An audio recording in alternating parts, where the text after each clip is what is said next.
કબીર સંપ્રદાયના રચયિતા કોણ? કબીર, કબીરદાસ. સ્વામિનારાયણના રચયિતા કોણ? સહજાનંદ મહારાજ. ઘણા બધા છે આવા તો, ઘણા એવા નહીં, અસંખ્ય છે. પણ એ પોખડ્યો ગણાય, સનાતન નહીં. અને ઇસ્લામના રચયિતા કોણ?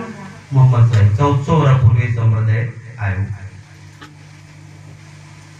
તો આ તમામ સંપ્રદાય મત બંધ ભેદ અને વાડા જે બનાયા છે એ ધર્મગુરુએ બનાવેલા છે. આ મત બંધ અને વાડા ધર્મગુરુના બનાવેલા છે. એટલે કહ્યું કે આ જગતની અંદર બની બેઠેલા ગુરુઓની વણઝાર છે. બની બેઠેલા ગુરુઓની વણઝાર છે.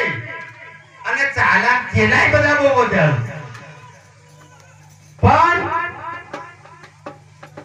શિષ્ય સુરા અને સદગુરુ પુરા આ બે ભેગા થાય રજવાડું થાય, નહીં તો કારે થાય એવું. હમણાં બાપજી કહ્યું કે ભજન ગાઓ ને